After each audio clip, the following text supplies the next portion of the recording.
Hey everyone, welcome to another episode of Dear Dietitian, where we answer your questions, featuring my puffy as fuck face. Yeah. If you didn't see the Dietitian life, I got bitten by a bee the other day, or wasp or some shit in my eye, and now my face is puffy. Anyway, we've got two business questions, which I'll field, and Peter may come into it if she wants. And then another one, clinical for Peter. And Peter's is, so you want to open up your laptop, because you close your laptop again. Which I don't know what the question is. How helpful have you found SOS Training? What is it? How can it help dietitians? Yeah, so it is the sequential oral sensory approach. Sequential oral sensory approach is a mouthful. To feeding. So I completed that maybe 2 or 3 years into dietetics. To be honest, I can't remember the exact date. Why'd you do it? To set myself apart. And because I think it would have been, and the reason for why I chose it, really, really valuable to get a deeper understanding of feeding and early feeding in general. So is it like adults, old people, kids? What is it? No, so it's pretty much all. It's pretty much all kids, ranging from super sensitive oral exposures to food due to a range of illnesses, or it could be autistic behaviours and things like that. So it's feeding people that have abnormal feeding practices. So it could be things just from general fussy eating all the way to quite extreme fussiness because of conditions. Like autism and stuff. Yeah, but even kids that have had nasogastric tubes in for a particular long period of time, and then they haven't developed an appropriate gag response and just stuff like that. So it's a full week's course, generally, if you do the proper one, and it goes right back to everything around feeding and teaching kids how to eat and how to pretty much allow them to eat normally. Because for the most part, evolution has planned out the way kids should be eating. It's just that we've environmentally ruined it, and I can guarantee that actually is the case. So it's giving clinicians the capacity and the tools and the skills of assessment to identify where a kid might sit on the spectrum of eating behaviour, and then the strategies to help them build themselves back up the eating paradigm. So there's a lot of stuff. There's a lot of content, there is a lot of slides, there's a lot of useful diagrams and tools that you get from doing it.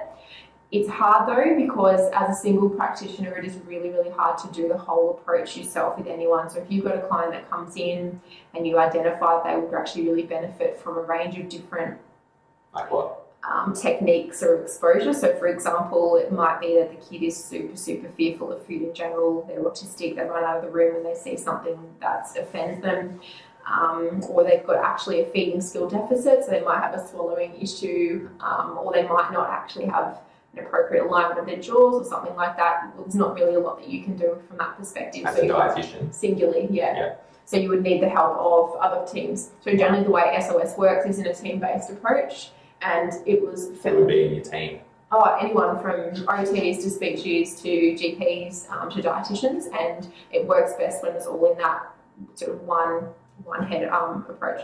So if you're to work on your own, it is really difficult to go through that feeding paradigm just for yourself, unless that client is literally just fussy through fussiness in general, that there wasn't any particular reason for why they can't eat or they have difficulties eating.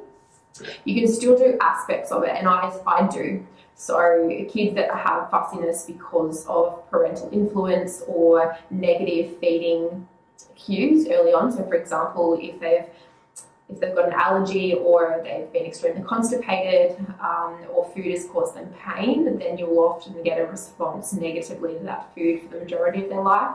So you can work with that because there's nothing wrong with them physically. Is it like how I don't want to have veal snicks all over again because there's one time that I ate it and then I felt really sick after, and then I just don't want to eat it? Yeah. On a low-end scale? On a low-end scale, yeah, 100%. Or like roast pumpkin, where I had to eat it. If I didn't finish it, then I couldn't have it. And I could legitimately feed train you out of that if you really wanted to. And the issue with this is that... I feel like I could train myself out, but I'm like, nah. Yeah, and that's the thing. Is it affecting your nutrition? Is it affecting your life? Do you want to change it? And they're all the big questions that you need to consider when approaching kids. The other is the earlier you identify it, the easier it is. Because if I was to do that on Tyson, his logic and his overriding control would actually make it really difficult for me to improve that and change it. So yeah, unless it was just my choice. Yeah.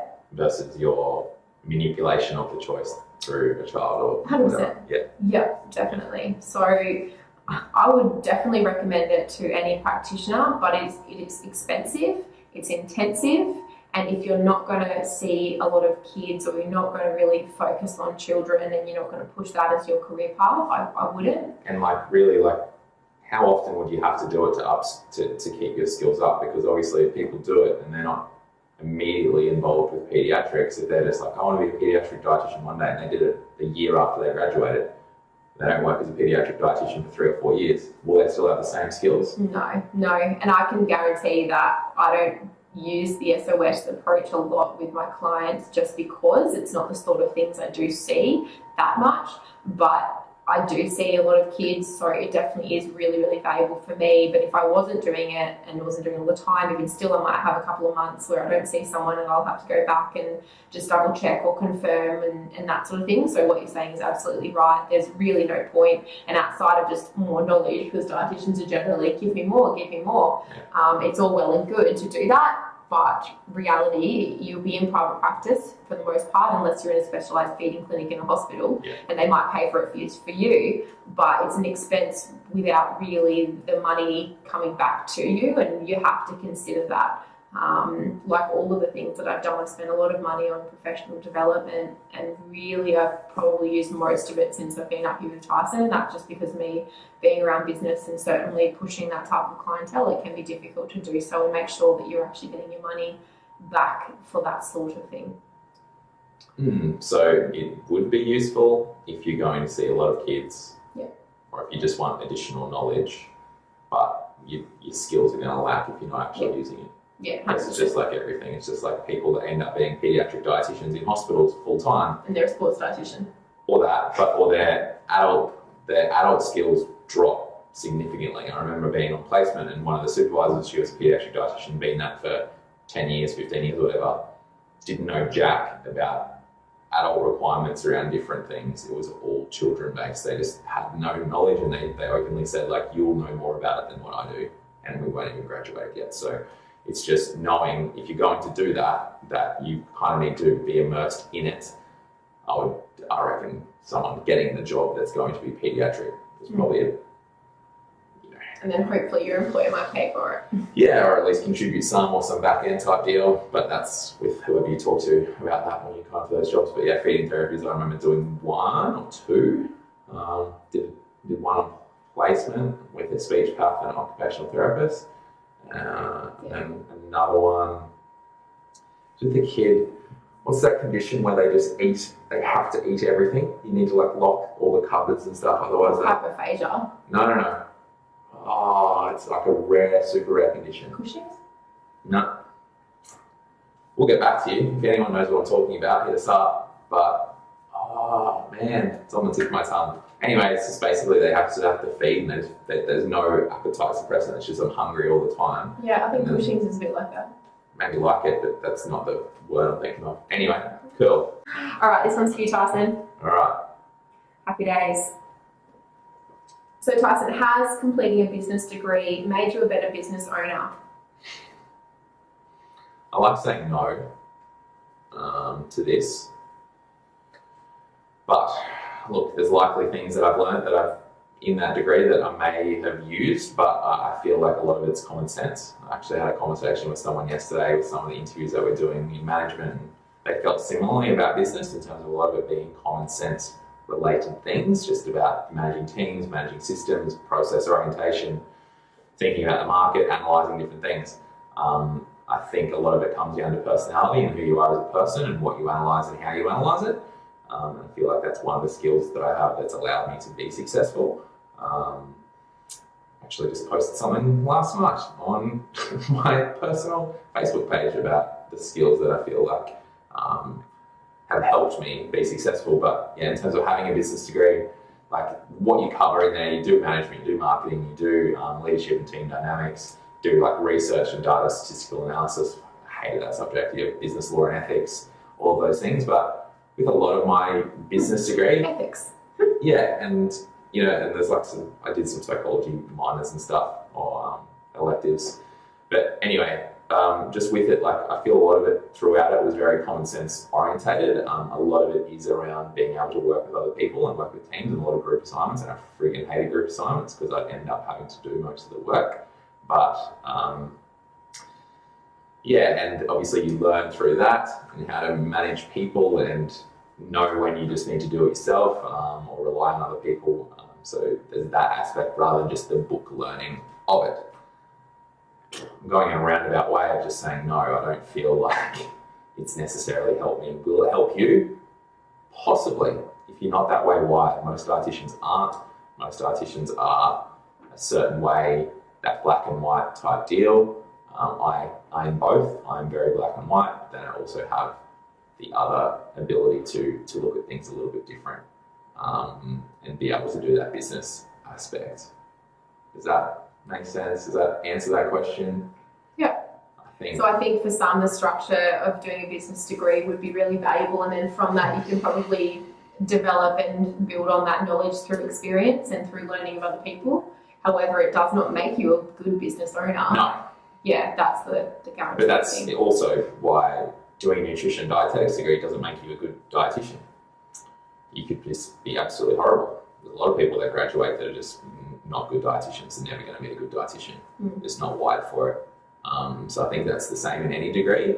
But in terms of if you want to be in private practice, you want to own your own thing, will it help you? Should you do it? Look, it's not going to hurt. Like, it's an additional thing and it's a big expense. It's massive. Like 3-year degree, uni. If you're going to do a bachelor, if you're going to do TAFE and do a diploma, yeah, you could do that. You can get some basics, but I feel like you can learn that by just going to see an accountant and a solicitor and doing some free consultations, and you'll learn pretty much everything you need. That's what I did. So, and I did the degree. You know, business law and ethics sucks as a subject. If you want some dry reading, Jesus. I can't remember. I did it in a summer semester. It was the worst summer of my life. But yeah, cool. That's that question. Got any more clarification? Hit me up. Next question. Coming hard and fast. Jesus. What do you mean by bulk billing undervalues dietetics? I don't even remember saying this.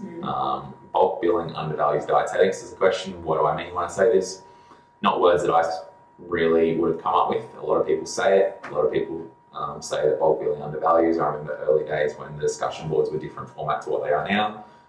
And a lot of people... We used to read them. Yeah, we used to read them and used to know how to access them. I still don't know. Anyway, that's by the by.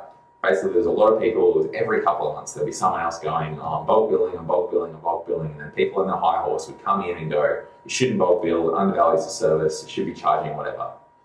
I agree to a point. So bulk billing is appropriate for certain areas, and there's certain areas where you just will not get any work or clients unless you bulk bill. So on the Sunshine Coast, we don't have bulk billing with our private clinic, but with Correct Nutrition, we do have bulk billing because we're in lower socioeconomic areas. We're in areas that people will not pay. There's other dietitians that are bulk billing, so that happens, but it's also medical centres. So medical centres bulk bill a lot of the time here, like locally in Brisbane and Gold Coast, and even everywhere where we are now, like across Australia. There's so many bulk billing clinics still, even though they tried to roll out that whole pay service. A lot of them are like, no one's going to come and see us. We're going to bulk bill. So I think the whole service is lower valued, and that is, I think that's across all industries. Like when you think about buying electronics now, you can buy a TV that's 50 inches for $300. Yeah, but I say what really grinds my gears is, say you go into a mixed billing clinic where for the majority of what people are paying to see the GP, so the one that I go to. Oh yeah, and then they want you to bulk bill. And then they expect that you should be bulk billing as a dietitian. So how does that actually then weigh up? Yeah, and the answer is that it's not your choice. No. It's their business, and they get to run it how they see fit, and so do you in terms of if you want to bulk bill or not. And the same like people undervaluing dietetics in terms of I'm going to charge a private client $50 to come and see me for an hour and a half, and someone down the road is trying to get $110 for 30 minutes. You know, like Undervalue means I think you undervalue yourself, and you also then you just give too much. So let's say that you are seeing someone for a bulk build amount and you're seeing them for an hour. Well, that's ridiculous. So what you need to assess is, all right, what you want to do, how you want to practice, do you want to make money, do you not want to make money, and you can improve your skills and still have a valuable consult in the bulk billing setting. And why Peter says that it's ridiculous is because $52.95 for an hour consult, when you take into account what you're paying in rent and the percentage you're likely paying to a medical centre plus admin plus all the other expenses for a business, you're losing money. And you might not think you are in that micro, but then if you look over 12 months, you've lost a buttload of money. And it's just not sustainable. So you need to have shorter consults, and you know, through uni you train this whole number of, you need an hour for an initial and at least half an hour for a review. And that's bullshit. You can get the same amount of value in a much shorter time if you target the right things the right way. So in terms of bulk billing devaluing the service, yeah, sure, that can, but there's also a lot of other ways that can be devalued, and that's by the service of the actual dietitians delivering consultations. You can be there for an hour and still give no value. Oh, it can be absolutely shit compared to me doing 10 minutes. Like, you know, there's different levels of dietitians, but different levels of services, and sometimes you have to bulk bill, and they could be the best dietitian on the planet and be bulk billing clients, 100%. But if that's how they want to run their business, that's how they want to run their business. And I think people shouldn't judge that in terms of, you know, if they're making money from it, sweet. But I guess the issue that I have with it in terms of where this probably came from was when I was talking about possibly new grads starting out and just going, all right, so everyone else is private billing or whatever, and now I'm just going to undercut everyone and go bulk bill. Or try and target medical centres where dietitians are already active and then go and undercut them. That's where it devalues it, because then it's just like, well, we're not, like I say, that we're all in competition, but at the same time, we're still at the common goal. There is enough work if you are strategic enough and willingness to do stuff. But yeah, I feel like that's probably where it came from, is that kind of devalues the service, because it's not only that you're bulk billing, it's that you're shit. When you first come out, we're all pretty bad. We're okay, but we're not exceptional compared to, like, the learning is ridiculous in private practice. Yeah, if your first job is in private practice by yourself, you lack perspective.